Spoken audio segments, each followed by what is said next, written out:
Welcome, first of all, to the Edinburgh International Book Festival, and this, the penultimate event on the last day, and the last event of the stripped section, which has been the look at graphic novels. I think it's been the most exciting thing we've had at the festival this year. My name's Stuart Kelly. I am a Man Booker judge and the new programme director of Glasgow's I Write Book Festival, and it is an absolute pleasure to be here with Denise Mina and Andrea Mutti to talk about their collaboration on the graphic novel version of Stieg Larsson's The Girl with the Dragon Tattoo and the subsequent Millennium novels.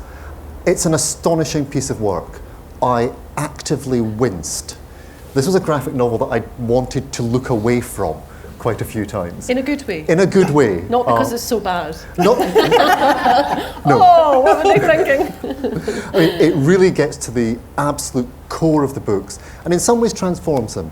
So we're going to have a chat, and then you're going to join in with the chat if that's okay. Please welcome Denise Mina Andrea Mutti. Thank you. Can we start with the business of adaptation? What can the graphic novel do that the novels couldn't do and the films couldn't do? Well, I mean, I think one of the great things about graphic novels, or graphic art really, is that it's read in a different way, it's read more slowly. Because you take some of the information from the images and some from the dialogue or the writing, you read more languorously. So actually bigger themes can come out than could come out in the film, and visual themes could come out. So for example, when we did the sex scenes in the first book, she's attacked, she's sexually assaulted, and then she assaults a man. And we really wanted to use the language, the sort of visual language of pornography for the attack on him, but not on her. So it's very sexless, the attack on her. Now that's something you could do in a movie, but they didn't, because there are too many, you know, I don't know why they didn't do it. I don't know why they didn't think more about the visuals of that. There was something particularly salacious about the movies. Yeah, it's kind of funky. Yeah, I mean, technically you would call that slightly funky. There's something quite funky about it, and you know, they could have done it in a different way, but maybe the conventions of Hollywood are just so overwhelming. But for me, what the main thing is, that, you know, there are lots of themes in the book that didn't come out in the movie because it's a really fast narrative. So in the movie, they made it beautiful and then brought out the fast narrative arc, whereas there are lots of political things in those books that readers understand implicitly, but the filmmakers didn't get. So there's lots of things about, you know, religion. There's a serial killer who's working on the basis of religion, and then it becomes scientific. There's lots of stuff about corporations being psychopathic, and then a psychopath in the book. There are lots of things about her being an outsider, and then everybody's outside this small island. And those are things that you can bring out. And the thing about the corporate corruption, you can't do that in a film, because it needs visuals. It does need visuals. You need a table covered in papers, or you need, you know, you would have to have a sidekick that you could explain everything to, or one of those computers that don't really exist in real life where you can do all that stuff, you know, like, you know, like they do on what is it, CSI or something like that? Is it CSI? So those are sort of techniques for explaining things visually. But I mean, I think it's, you know, we brought out a very different flavour in the... I mean, Andrea, was it difficult, given that there had been a visualization of this beforehand, not just in the Swedish films, but in the American films, for you to distance your work from the public visual version that was already there? So I think that it's one of my most difficult job, because I am a fan of course of these Larsson novels, and the novels are one of the most successful novels of the world in the last 10 years, as I told you before. First ever novel to sell 1 million copies on Amazon, so, on the Kindle. It's incredible. So I begin to reread the novels, to rewatch the movies, especially the Swedish one. I think the best one movie. Yeah. But just do that, it's okay, go away. Because I want to, I try to give my touch on this graphic novel. So, you know, every readers have in her mind, its mind, its heart, the faces, the ambience, the mood of the characters. So, I am a reader before to be an artist. So, okay, I do what I must do and I want to do in this graphic novel. So, my faces, my expression, how I imagine this world, the sense of wonder of the graphic novel, but a very realistic style, a very dark cut, because the most important thing, I think, for this type of work is to keep the climax, the ambience, the creepy, scary. It's not a soft book, it's very heavy in perspective. So it's important to follow this way and to do the best to consider the readers, but to do the best for what you think about this graphic novel. And work with Denise is very simple because it's very clear, very clean, very detailed, so it's impossible to be wrong. Just before we talk a bit more about the collaboration, when you were imagining the sort of ambience and atmosphere of the setting, did you actually travel out to Scandinavia and say, can I look at the cities, can I see what they're like? Yeah, of course. So, Internet is useful, of course, but it's always better to be in the real place, to feel the atmosphere, the smell of the city, the colors of the city, the color of the skin. And in fact, the landscape are very cold in summer, in winter, or in spring is very, very different. The light is different. The colors of Julia are very, very useful, very realistic. It's not like to put blue, dark, or white, or yellow. It's very, very current on the graphic novel. Tell me a bit about how you collaborated. I mean, how much detail did you put in the scripts in terms of things like the fact that you have changed, and I think made much more sophisticated and subtle the sexual politics of the book by using particular kinds of imagery. Did you direct Andrea in terms of your script, or did you talk about it together by email? What was the actual working relationship? Usually we fight during the night. Well, I write very detailed scripts of every single panel. And then really, I think if you're working collaboratively and you really want to get the best out of people, what you have to do then is be as specific as you can and then shut up and let the artist do their thing. Because when you're collaborating with people, if it reaches a point where they're trying to guess what you are thinking, what would you think in this, they can't do their job. You're not working with, they're not your puppets. They're other creative people who are bringing a lot to. No, but you don't get good work out of people. It's mercenary. It's not kind. It's not because I'm a nice person. But you don't get good work out of people if you're just making them guess what you were thinking. It's very important. It's very important. I kid him, but it's very, very important. Denise put the artist, me in this case, very good approach. It's the feel is immediately cool. No match to be wrong. It's very important. Not the rule, because sometimes you can find the writers or artists tell me the strength in his position. They want to change because they have this idea, but maybe have not the visual things about the panels. With Denise is very, very simple. I can empathise completely. I remember when my first book came out thinking, I know what I want the cover to be like. And one editor said to me, yeah, you're the writer, you're not a graphic designer. Whatever you think you want, we kind of know a bit better sometimes. Yeah. How did it work in terms of the fact that there are two artists working on it? Yeah. Well, generally, a certain storyline would go to Andrea and another storyline would go to Leo Manco. And so they already knew what kind of things they were going for. So once you see the pages, you have a flavour. Like the quality of the light in your pages is different than Leo's, because his tend to be at night. And his are quite sketchy, and there are a lot of dark shadows, whereas yours are ensemble pieces. And one of the things I really love about his work is when there are ensemble, it's very hard to do ensemble pieces of Swedish people because they all look the same. But Denise Mina in Scandinavian racist shocker. But they're a family, so they're supposed to look the same, and there's like tons of them. And how do you differentiate between those people? But he did such a clever thing, which is the dynamics between the characters. If you look at the panels, you can see the dynamics between the characters, and everyone stays in character all the time. There's a thing in bad theatre that we call mannequin hand. Mannequins in shop windows, when an actor's not doing their lines or anything, they stand and they do that with their hands. There's no mannequin hands in any of the panels, and that's really important to the texture of a family and things like that. And I was just saying, I'm sure a lot of you have seen the book, and artists always look a bit like their characters. Doesn't he look a bit like his characters?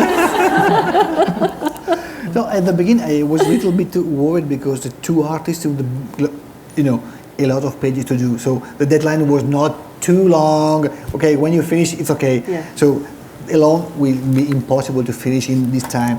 So with Leo is, for me, well, first time to work in, you know, four hands. But when I've seen the book, to see it worked because like a symphony, you know. Each for us as a musician, it's good because when you share the passion, it's very simple. And in the book, actually, there are two books. Yeah.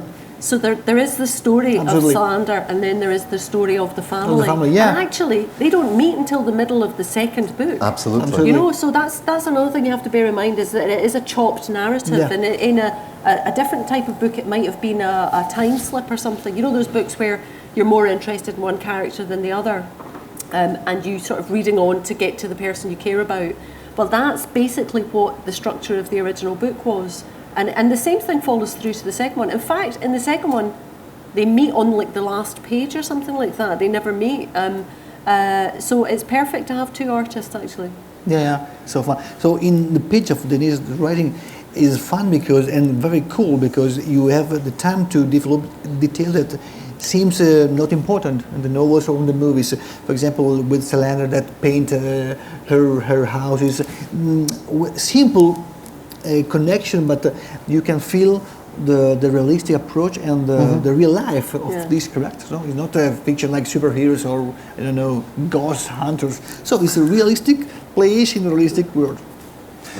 In terms of your collaboration with Leo on it, when you had to do the same character, was there one design that one person came up with and then you had to approximate to, or did you manage to get your own take on the characters where you were both drawing the same character? So we shared the bill. So a lot of characters, you know. So Leo worked on anything and on some of the characters, and me worked for others, and we shared the best one and the DC can be chosen the best one. I prefer this face or not this one.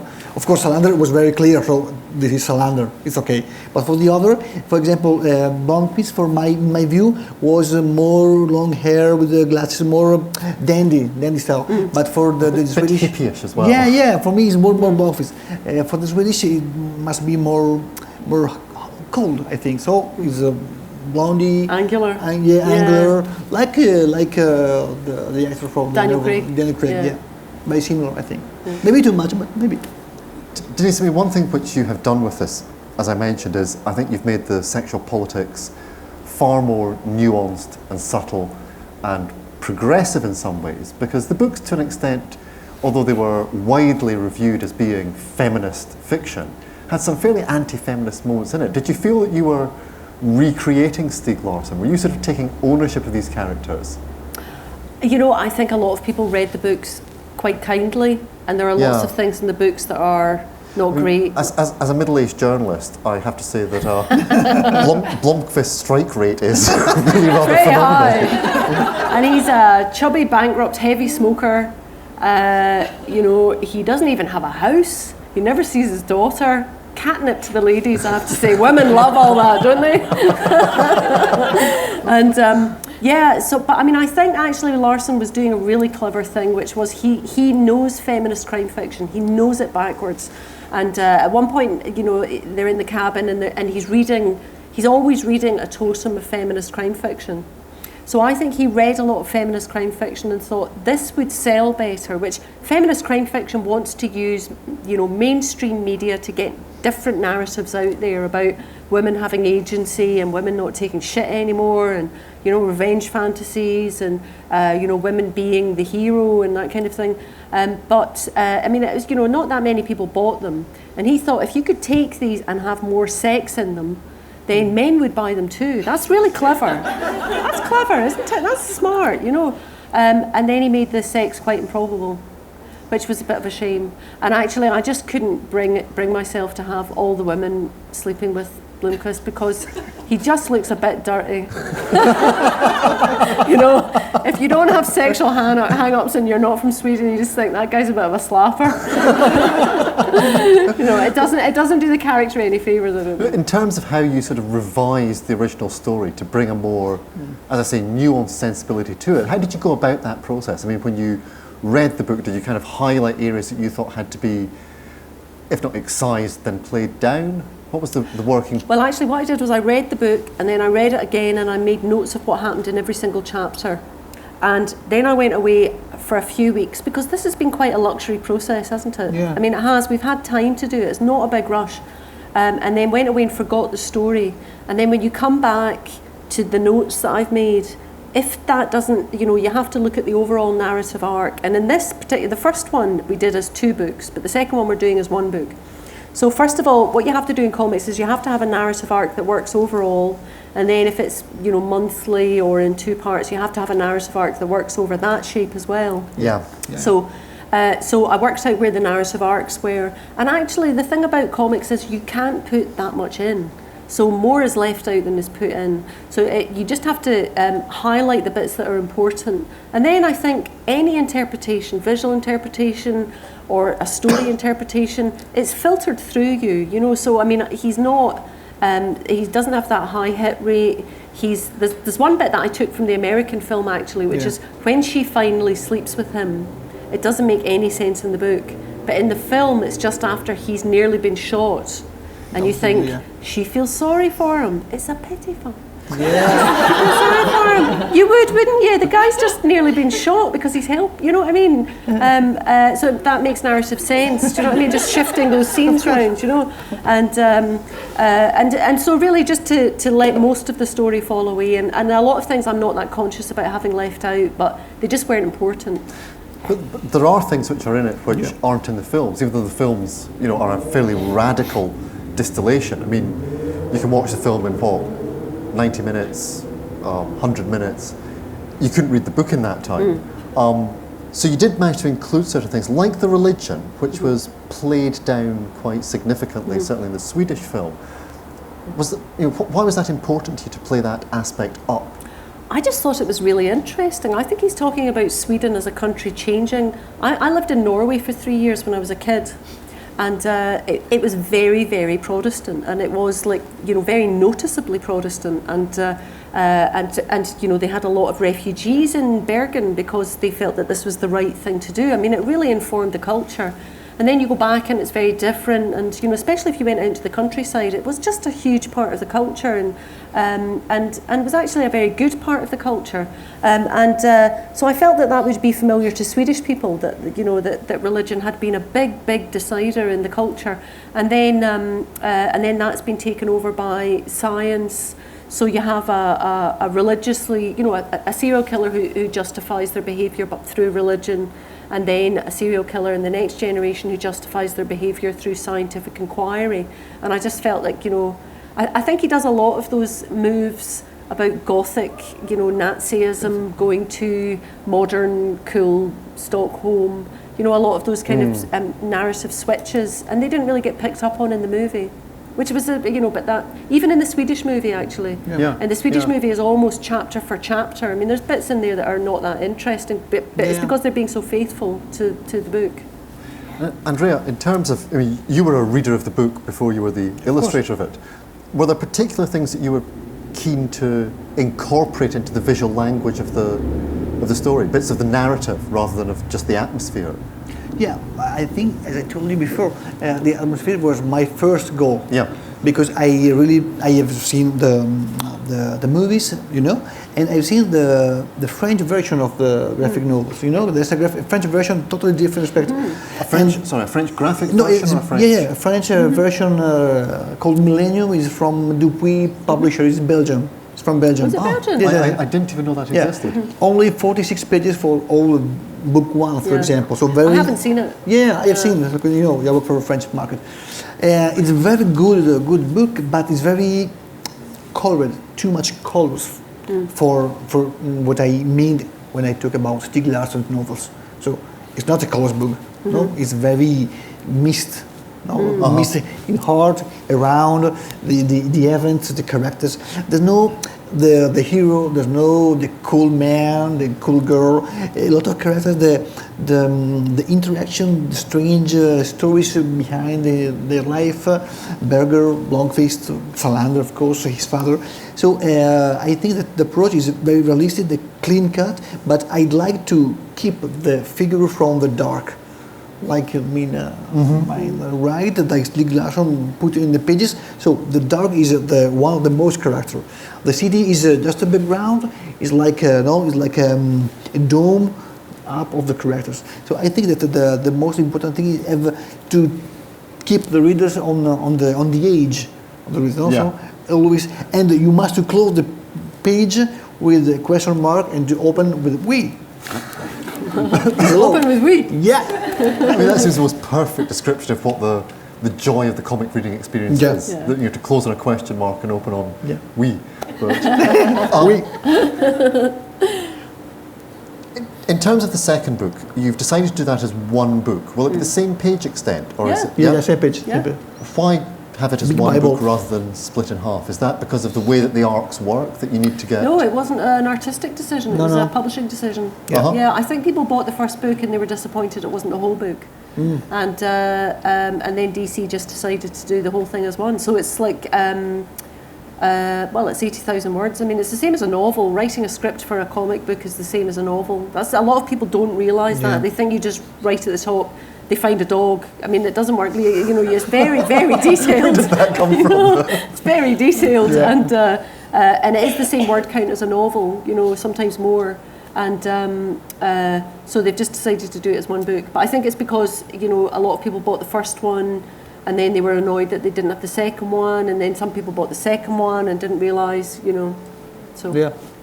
And will it be collected as one complete version at the end? Of course. Yeah. Complete trilogy. Yeah.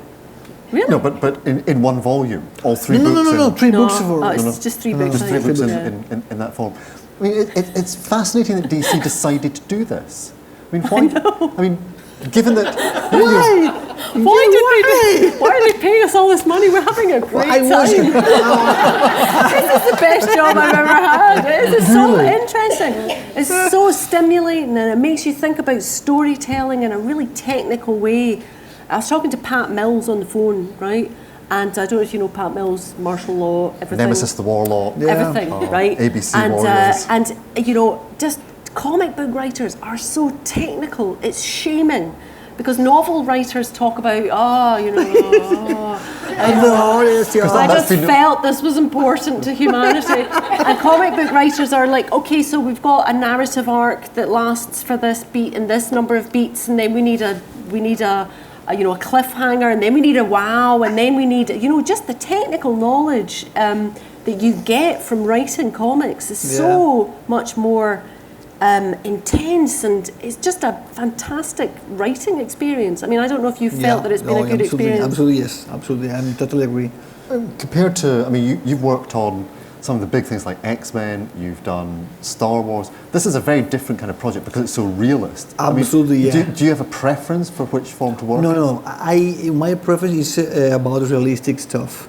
No cartoon approach. I really like the realistic stuff. So I think that this book is really, really cool and fun to draw because the story is very, very, very strong, and maybe it's the most realistic books I never do. Yeah.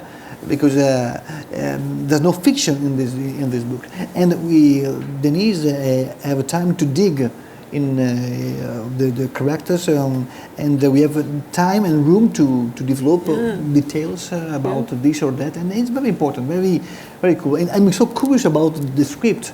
Maybe some scene I don't remember the scene on the books I don't remember this. So is it come back to read the novel? Shit. And you discover the novel from his pages is very, very cool. And it's very funny, my God.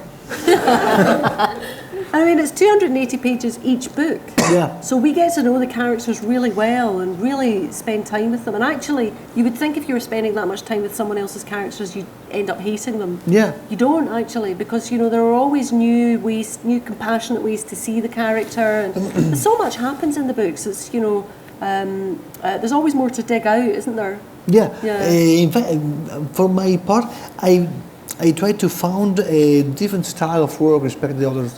For example, if you take a look at X-Men or my Star Wars books, it's very clean, very detailed, but very comics. So I try to, and I think to have found a different way, because these books are a little bit more rogue respect to the rest. The approach is more fresh, the line is very thin, but the shadows and the painage is more dark and more rogue. I try to find different paper, different brush, to taste the different pencils. So to enjoy to the page, and I think the result is very strong. You can feel the handwork, no? Yeah. Yeah, absolutely. One thing that I find interesting about the progression of the books is that the later books in the trilogy, when the crimes are more about corporations, that's much more difficult to dramatise. I mean, serial killer, you've got a lot of action there. How are you coping with the way that the pace changes in later books to being almost more cerebral and less actiony? Well, I mean, I think really then it comes down to the artists. I mean, there's only so much. So it's you can more do. work for you now. Yeah. But, you know, to make it more dynamic and to make it more, you know, and also another thing is, you know, the later book, the last book, is quite dull. And there are portions of it that are quite dull. And I honestly can't believe we're up here without a DC publicist telling us to shut up. I think she's up there. Is there? No. Okay. That's happened to me before. But, you know, actually quite a lot of those dull bits aren't that important to the narrative, you know. They're not really that important to the narrative. And if you ask people, what do you remember from that book? Really interestingly, actually, for me as a writer, signing these books and talking to people, did you read the books? Did you see the film? Quite often people haven't read the third book. Yeah. They bought it, but they haven't read it. Has everybody here read all of the books? Can we just get a show of hands? How many people have read all three of the books? Please, the name? Has anybody bought all the books and not read the third one? That's really common, you know. That's very common. I mean, that's actually quite a large percentage. It's very small compared to most people. Yeah. Most people, I mean, honestly, I would say about 60% of people haven't read the third book, but bought the third book. So, which is heartbreaking for a writer to think that people would buy your book and then not read it. That's really gutting. But and quite often people have honestly bought all the books, then seen the film, and then not read the books, or stopped reading halfway through the second one, because the first 100 pages of the second one don't really work for me. I mean, I think if they'd known how big it was going to be, they would have edited. Yeah. They would have edited it more carefully, I think, and I feel like he wasn't really served very well there. So it's quite an unknown story, so we can go nuts. I don't mean that people won't know that we're making it up. We're not going to make it up. But I mean, it's going to be quite fresh to an audience, you know, and actually it's so current. It's such a current issue. And people are actually already thinking about that, so it's a narrative that's already out there, you know? Yeah. I mean, the rumour was, and certainly the biographies of Larsson that came out after his untimely death, all said that he'd originally planned to do 9 books with Lisbeth. If they said to you, would you want to continue writing this character and provide us with the narratives that he didn't, would that be something that you'd be amenable to? No, I don't think I would like to do that. I think it really works as a trilogy, and I think it's good to stop things. I think actually if he hadn't been panicky about money, he would have stopped at 3. It's Fawlty Towers, isn't it? We had this TV show over here. Yeah. You know that show? Right, yeah. Okay, so there's a certain, what's there, 14, 12, 14? 12. And then they just stopped. And it's brilliant because they stopped. Yeah. If they'd carried on, you know, I mean, I remember a late episode of Morse. Did you have Morse in Italy? Yeah. Inspector Morse. And it was being written, it was like the 6th writer. And the opening sequence was he's on the phone and that guy comes in and he says, he puts the phone down and he says, "Never interrupt me when I'm buying tickets for the opera, Lewis." And at that point I just thought, this is crap. You know? And there comes a point where it's just so diluted and the totems are there but it's not the thing anymore, and I think it's good to stop and for people to miss things. I think it's good to stop. It's what a lovely thing to miss a story. You know? Can I just ask a bit about, people may know that there's recently been a TV adaptation of your work.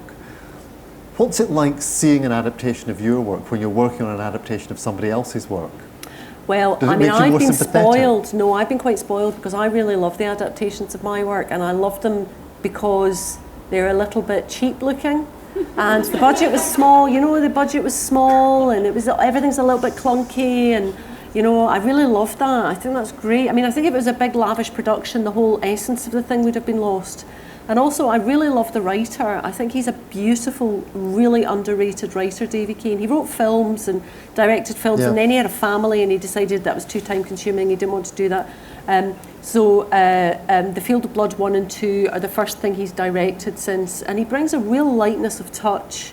And I was just delighted with him, and the people who are in it are far too good for him. You know, I mean, for a really cheap production. I mean, people were working for bubblegum on those productions. They really were. I mean, Peter Capaldi's in it, David Morrissey, just amazing people, really amazing people. And so, I mean, they really feel like real kind of handcrafted acts of love to me, and that'll never happen again. You know, and I was actually talking to Peter Capaldi about it, and I was saying, you know, I just don't think that'll ever, about the first one, because I just don't think that'll ever happen again. I'll ever have that sort of shock of joy of seeing an adaptation and thinking, this is brilliant. And he said that his first film, he made a short film that won an Oscar. Yeah. And what was it called?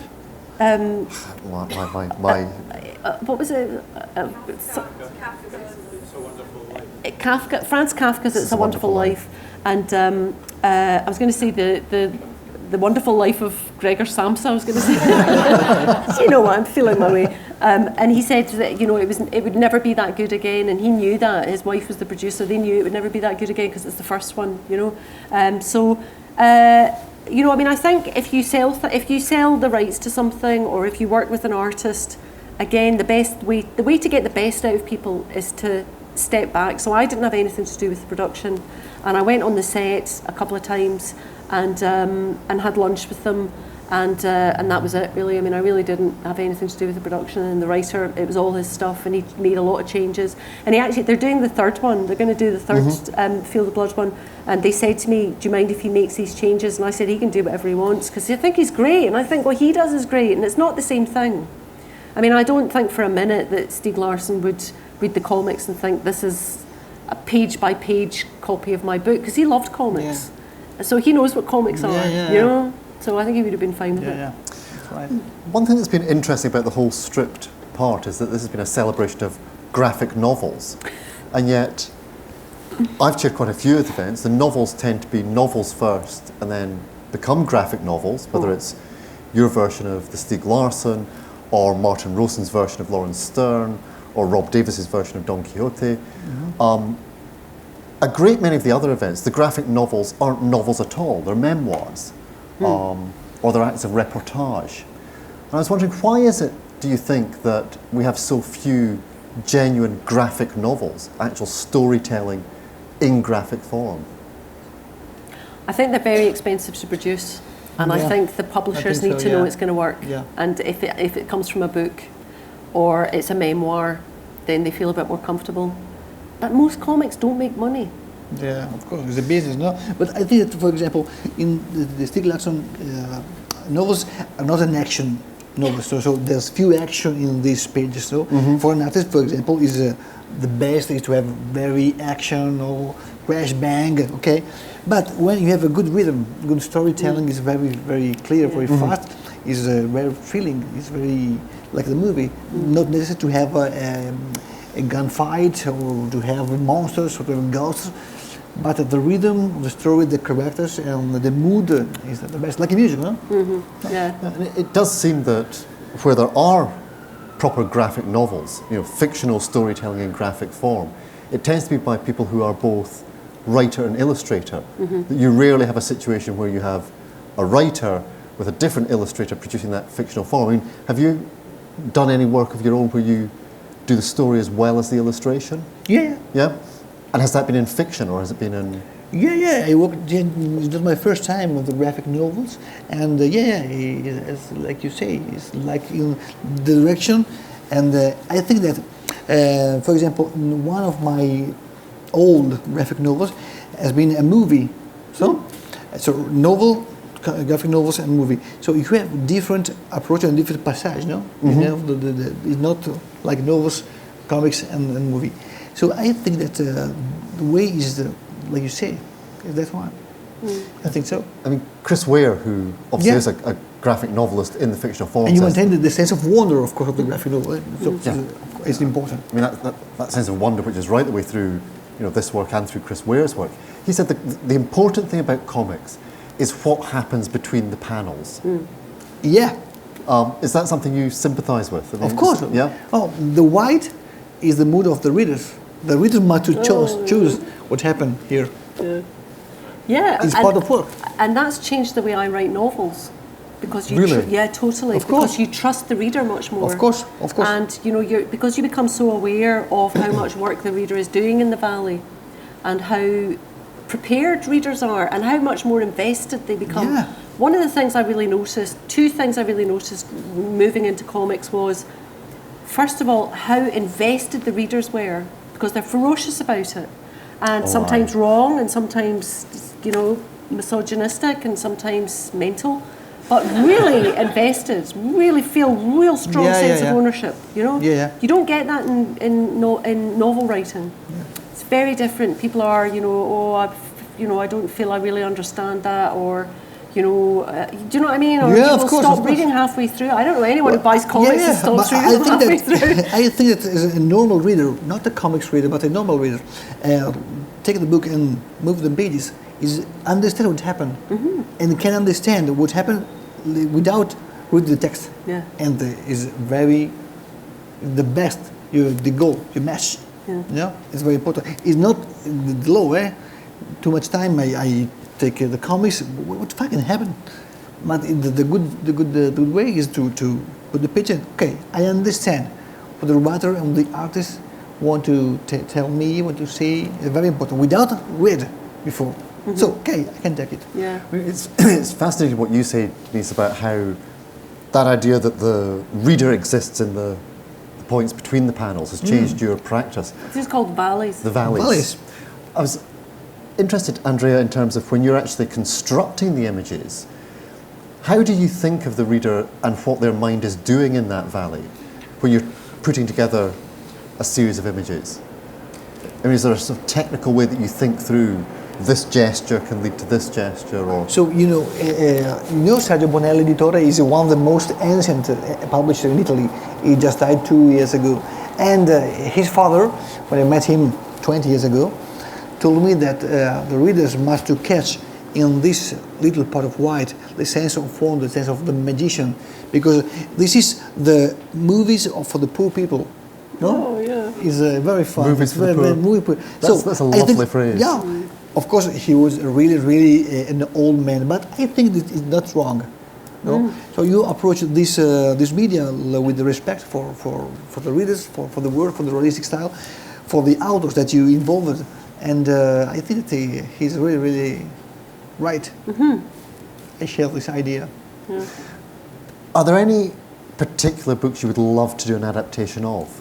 Setting Stieg Larsson aside for a while, are there any books that, having done this experience, you've thought, that would be a real challenge? I said to you Moby Dick, and about 20 people came up to me and said, there is an adaptation of Moby Dick.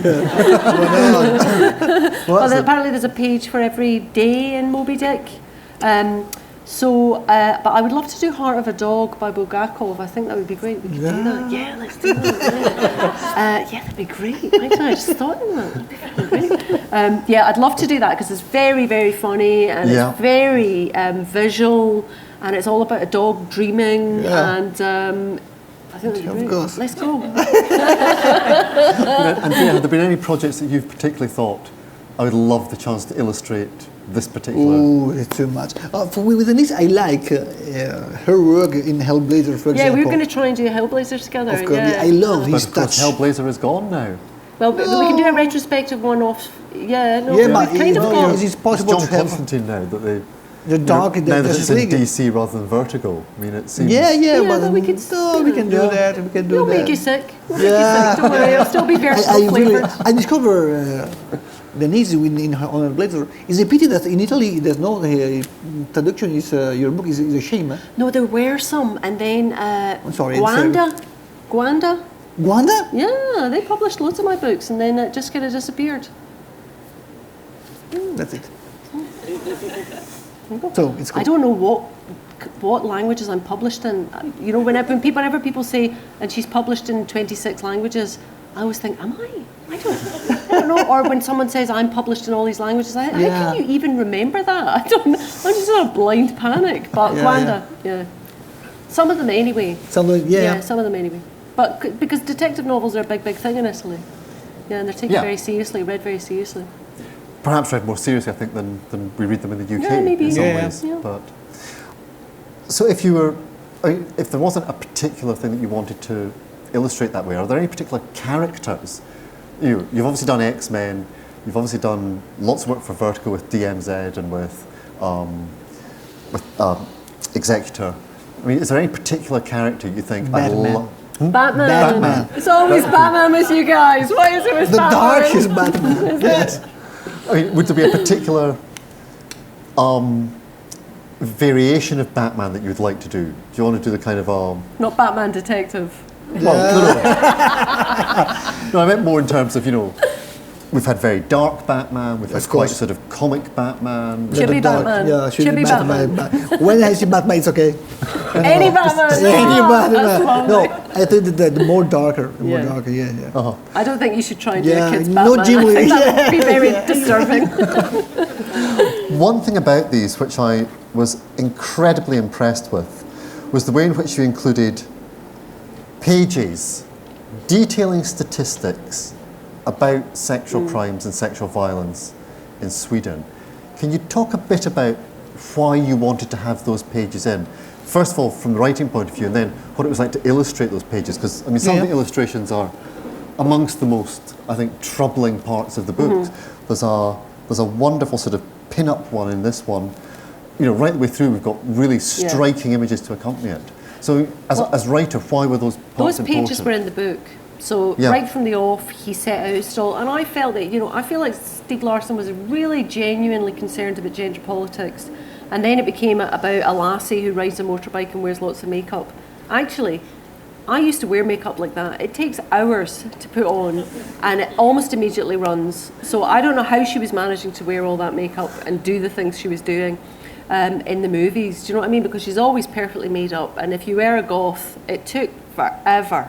I mean, I think including those pages and having those iconic images, really like twice a book, it brings the reader back to the fact that they're reading about something quite serious, which if you have a crime of sexual violence in a story, readers forget because they're so used to the tropes of things, and they're so used to, there's a rape, so the woman's going to seek revenge, so it becomes really sort of metaphorical, and they don't take on the emotional impact of it. But having those pages there and having those images, which are very disturbing, and they're all Swedish things. Like in Sweden, you get a princess cake, which is a green marzipan cake, and it looks like a boob. And then when you cut into it, it's full of jam and sponge and things like that. So there's a battered thing, and I think they did an absolutely amazing job with that. And actually, the statistics about sexual violence are very, very disturbing, and it's easy to just skip over them. It's harder in the second one, where it's a much more complicated metaphor about mathematics, and actually it's about solutions and equations and connectedness. So we've had to do a different kind of job with that. But I think... So what sort of thing are you doing with it? Just a wee sneak preview. Well, things like, I think when you read it, I don't really get on with maths, but when you actually read those front pages, we were slightly cornered because we did that in that book, right? But when you read those pages, it's actually about the way detective novels work. He has things like, it's about roots, the roots of the solution and things like that. So you have things like her reading a book in Granada and a bit of, I don't know if you've ever dropped, you must have done, you've dropped a bit of suntan lotion on a book. It goes see-through, so it really highlights the words. So instead of making people read a paragraph about abstract maths and you think you're just finding out that she's very clever and she can even do maths, really what you're looking at is a metaphor for the way something becomes resolved and how you go back to your roots and how, you know, things are equal and things become solved and things like that. So that's absolutely fascinating. And in terms of drawing the pages, yeah, I think it's a lot, there are a lot of violent pages on the novel, but I love the class of Denise to put the sequence, so you feel the violence, but you avoid to see the clear violence. So it's imagination, so the respect for the readers, for the media, and it's a detail that is very important. It's very important that Denise is a woman that wrote a story against women. No, so it's very important. It's a different view, especially Stieg Larsson, because it's a man. And I think that you can understand quickly, but page by page you understand this different field, different approach. Because the woman is a woman absolutely different. I mean, I think it was really significant that I was asked to do it. And in Sweden, I'm known as a feminist writer. Yeah. And in Finland, my surname means I, Denise I. So in Finland, people think I'm like Malcolm X of feminism. And I don't know if you remember a book called I, Lucifer. Do you remember that by book? Glenn Duncan. Well, they had promotional T-shirts. So I have a T-shirt that says Mina, Lucifer. So over there, you know, I think it's quite significant that I was asked, and I think they kind of set out their stall by asking me, you know. Yeah. We've got about 15 minutes to open up to the audience. Just before we do, what are your next projects individually, rather than in collaboration? In collaboration? Rather than in collaboration. You know, individually, what's your next project? I am at work on The Shadow. Whoa, great! Just almost like Batman. Yeah, you're working your way up. Almost. I will arrive. Great, yeah. It's very fun. It's very fun. Great, and Denise? Well, actually, I'm finishing. I'm making a film, and I'm editing a film that I made, and it's interviews with all my old relatives. And then we sort of edited it together to make a documentary, and then we invited our whole family to a cinema and filmed them watching the film.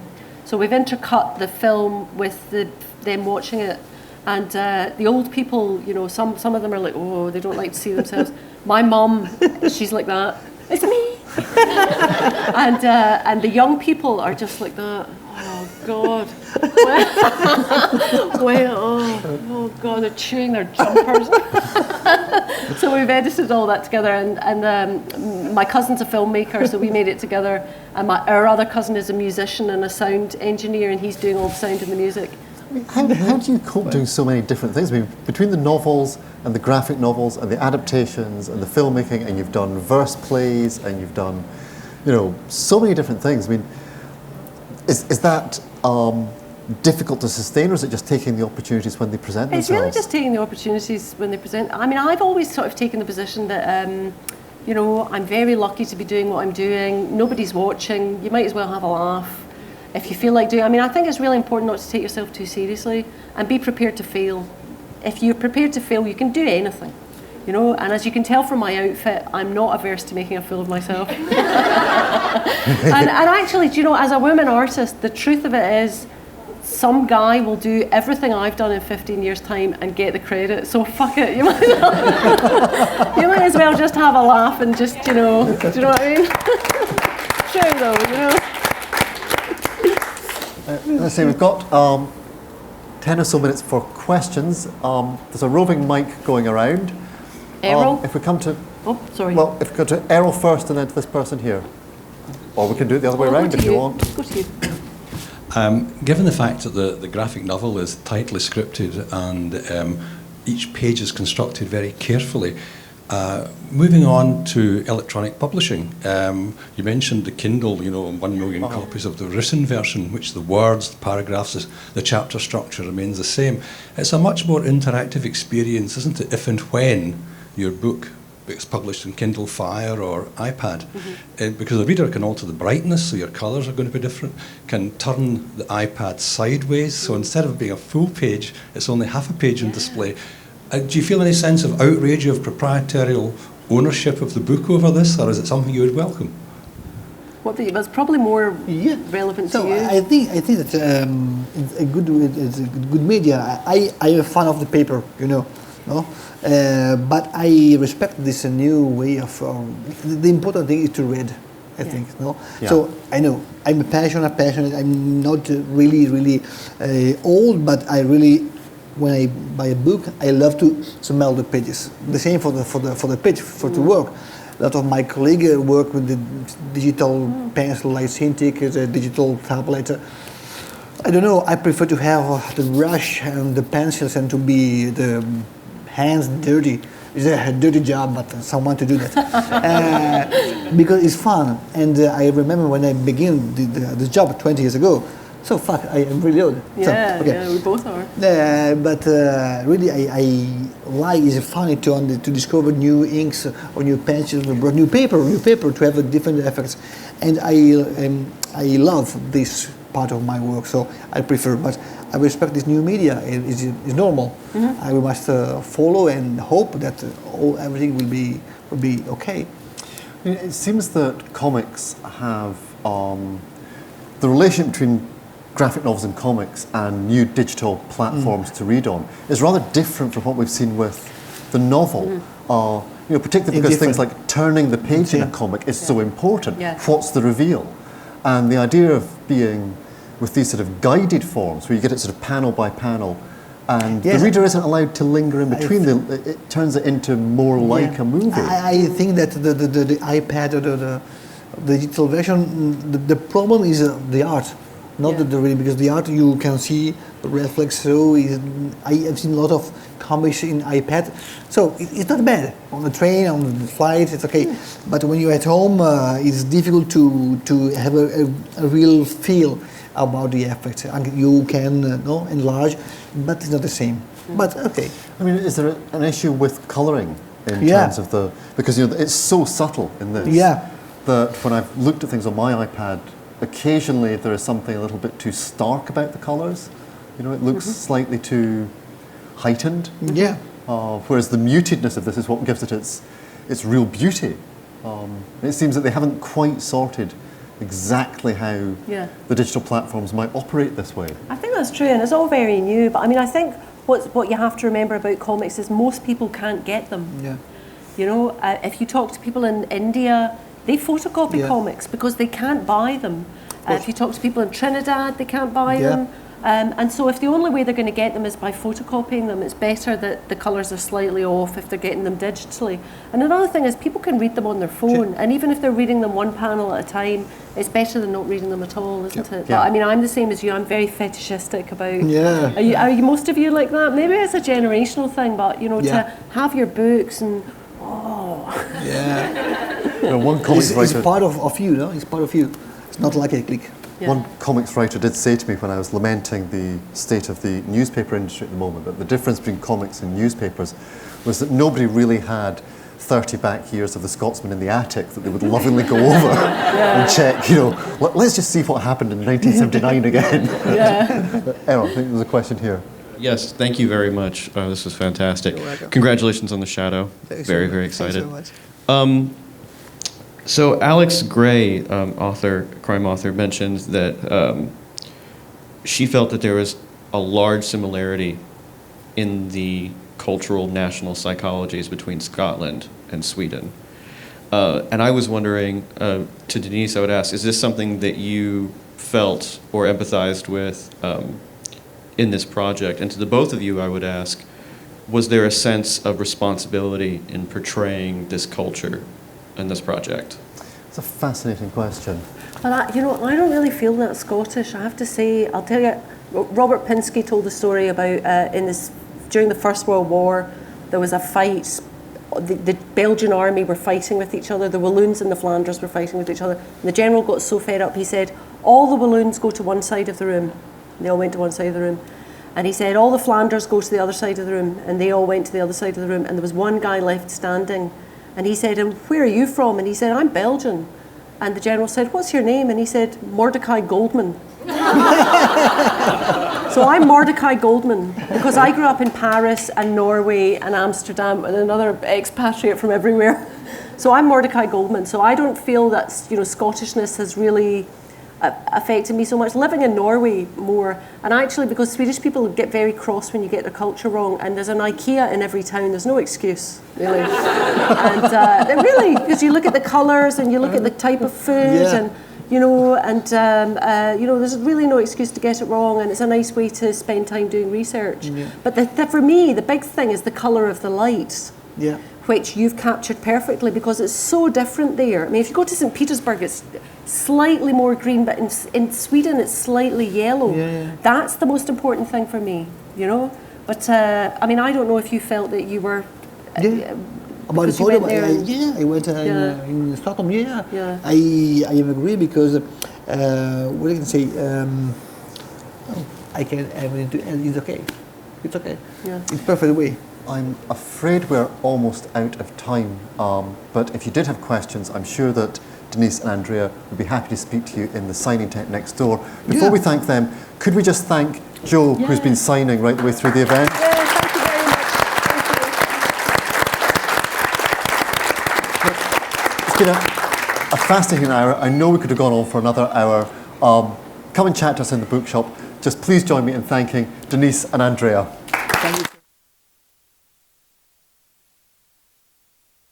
Well, I just saw Denise Mina and Andrea Mutti doing The Girl with the Dragon Tattoo, the novelization of it, and it was fantastic. It was chaired by Stuart Kelly, and it was just a great, I guess, kind of overview of how they wrote the comic and their challenges and whatnot, and then it was just a great conversation afterwards. So it was overall a great event.